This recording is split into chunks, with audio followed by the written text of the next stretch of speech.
কেউ এসছেন 30 বছর আগে, কেউ এসছেন 40 বছর আগে, কেউ এসছেন 25 বছর আগে, কেউ এসছেন 20 বছর আগে, কেউ এসছেন 10 বছর আগে। মতুয়া ঠাকুর বাড়িতে যে সংশোধিত নাগরিকত্ব আইনের ফর্ম ফিল আপ চলছে, অর্থাৎ সিএ সহায়তা কেন্দ্র, এবং এখানে মতুয়া শংসাপত্র, হিন্দু শংসাপত্র প্রদানের যে ক্যাম্পগুলো হচ্ছে সেখানে আসা মানুষরা এমনটা বলছেন, তাদের নাম কেন ওঠেনি 2002 সালে এসআইআরের সময়। তারা বলছেন তখন এই রাজ্যে শাসন ক্ষমতায় সিপিএম নেতারা নাকি বলছে টাকা দিলে নাম উঠবে, কারোর কাছে 10,000, কারোর কাছে 15,000। এমন অভিযোগ অন ক্যামেরা করছেন এখানে আসা অনেকেই।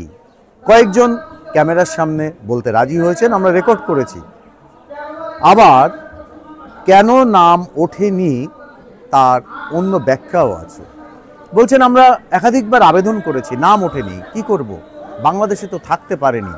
বিশেষ করে 90-এর দশকে যখন এদিকে বাবরি মসজিদ অ্যাটাক হয়েছে, তার যে প্রভাব পড়ে বাংলাদেশে, সেই সময় একটা বিরাট সংখ্যক হিন্দু বাংলাদেশ থেকে এপার বাংলায় চলে আসে, বা বলা ভালো এদেশে আসে। বাংলাদেশ থেকে আসা সেই শুরু হয়েছিল একটা দীর্ঘ সময়ের পর, অর্থাৎ 1971 থেকে 75 পর্যন্ত একটা বিরাট সংখ্যক হিন্দু জনসংখ্যা এদেশে ঢোকে, তারপর 90-এর দশকে ঢোকে। এরপর বাংলাদেশে এরশাদ সরকারের পতন, খালেদা জিয়া সরকার, এবং পরবর্তীতে খালেদা জিয়া সরকারের পতন, শেখ হাসিনা সরকার দখল নিল বাংলাদেশের, এবং শেখ হাসিনা সরকারের পতন। নানা সময়ে রাজনৈতিক টালমাটালে, নানা কারণে অকারণে বহু মানুষ এদেশে এসছেন। সংখ্যাটা কেউ বলছেন 4 কোটি, কেউ বলছেন 2 কোটি, কেউ বলছেন 3 কোটি। তবে যাই হোক না কেন, কোটিটা কিন্তু কমন সংখ্যার নিরিখে। আর 2002-এর তালিকায় নাম নেই, এই সংখ্যাটা তাহলে কত? কেউ কেউ বলছেন 1 থেকে 1.5 কোটি মানুষের নাম বাদ যাওয়ার সম্ভাবনা প্রবল।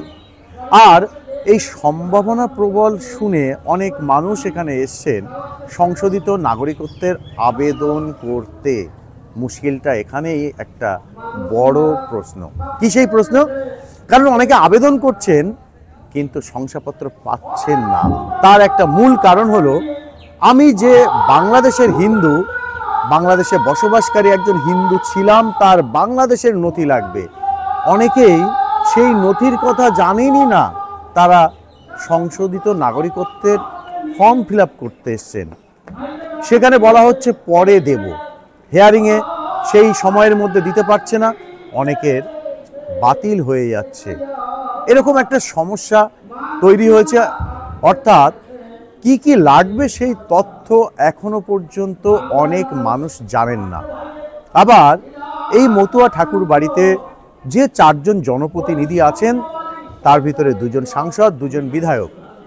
তৃণমূলের রাজ্যসভার সাংসদ মমতা বালা ঠাকুর, তিনি অল ইন্ডিয়া মতুয়া মহাসংঘের সভাধিপতি। তিনি বলছেন নিঃশর্ত নাগরিকত্ব দিতে হবে।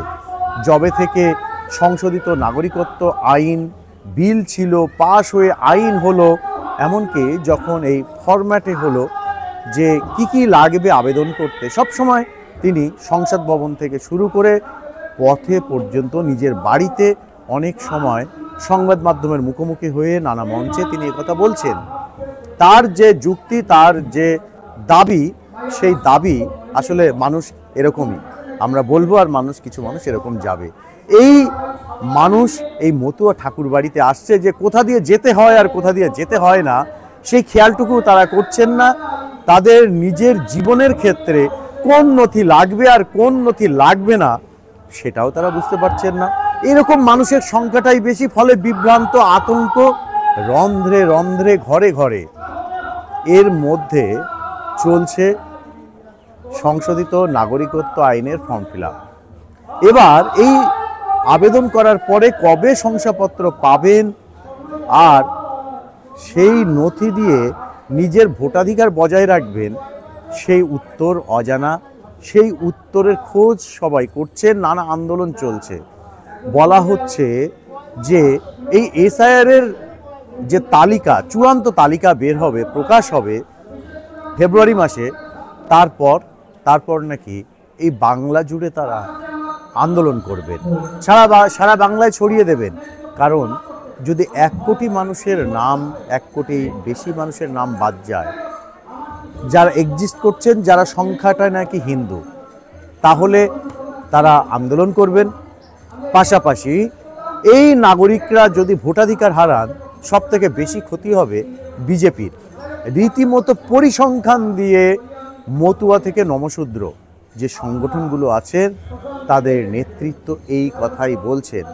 তো যখন একদিকে রাজনৈতিক এই কপচাকপচি চলছে, অন্যদিকে মানুষ ছুটোছুটি করছেন। কিভাবে?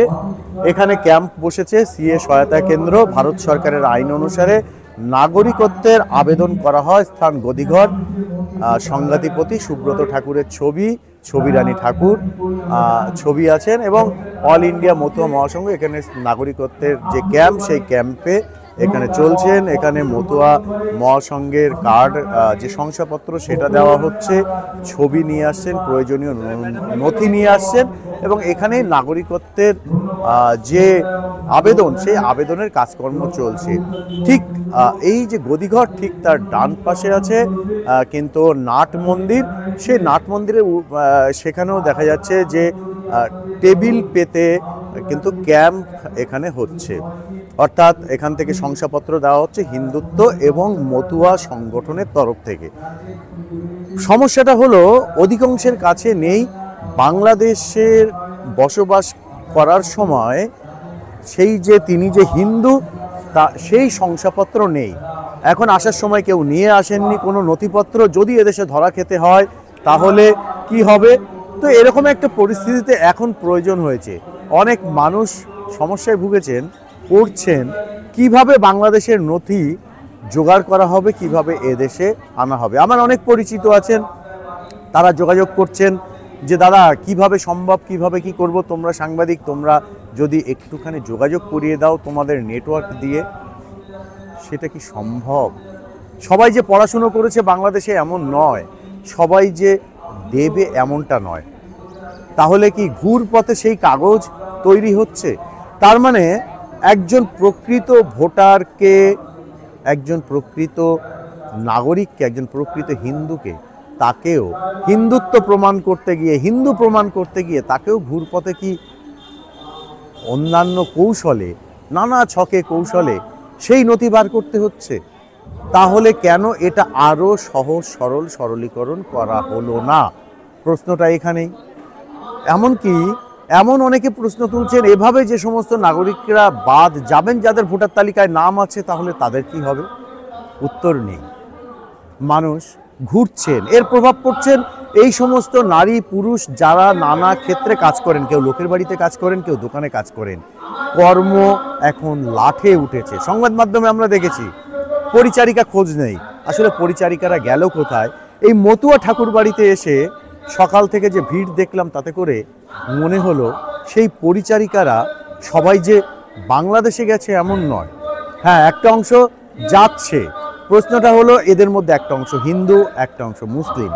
আর এই হিন্দুদের মধ্যে একটা অংশ আছে যারা বাংলাদেশে মুসলিম, কিন্তু এদেশে এসে হিন্দু পরিচয় নিয়ে হিন্দু জীবনযাপন করে তারা নানা রকম কর্মে এদেশে যুক্ত হয়েছিলেন। আধার কার্ড থেকে শুরু করে ভোটার কার্ড তৈরি করেছেন। সংবাদ মাধ্যমে ইতিমধ্যেই গুটি কয়েক ধরা পড়েছে। আর গত কয়েক দিনে অন্তত বলা হচ্ছে পুলিশের নথি হিসেবে ধরা পড়েছে 100-র বেশি শুধুমাত্র উত্তর 24 পরগনা থেকে। তাহলে ভাবুন গোটা রাজ্য জুড়ে কত, আর পেরিয়ে যাওয়ার সংখ্যাটা কত। সবসময় যে সবাইকে ধরা হচ্ছে এমন না, বাংলাদেশ থেকেও যে ধরছে এমন না, আমাদের ইন্ডিয়ান যে বিভিন্ন জায়গা আছে সেখানেও যে সবাই ধরা পড়ছে এমনটা না। কারণ ফাঁকা সীমান্ত আছে, সেই জায়গা দিয়ে তারা রীতিমতো কিন্তু বাংলাদেশে ঢুকে যাচ্ছে।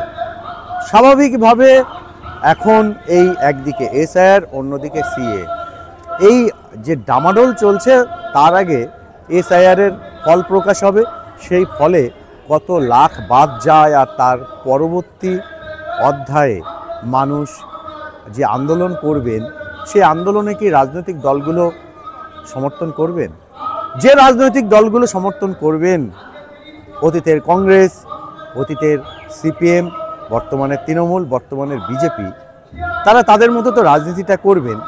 কিন্তু বাম জামানায় এই রাজ্যে কি হয়েছিল, আর কংগ্রেস শাসনে এই রাজ্যেই দেশে কি হয়েছিল, যা হয়েছিল সেটাই কিন্তু এখন হচ্ছে।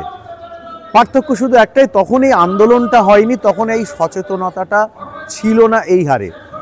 অনেক রাজ্য সরকার, কেন্দ্রীয় সরকারের কর্মচারীদেরও কিন্তু নাম বাদ গেছে। এরকম আমরা পেয়েছি রেকর্ডেড ঘটনা। ফলে রাজনৈতিক দলগুলো এই যে কর্মকাণ্ড, আমার কাছে মনে হয় এই ভোটারদের নিয়ে স্রেফ তারা একটা ধরাধরি খেলা করছে। এই ধরাধরি খেলায় আর কতদিন ধরে চলবে, প্রশ্নটা রইল রাজনৈতিক দলগুলোর কাছে।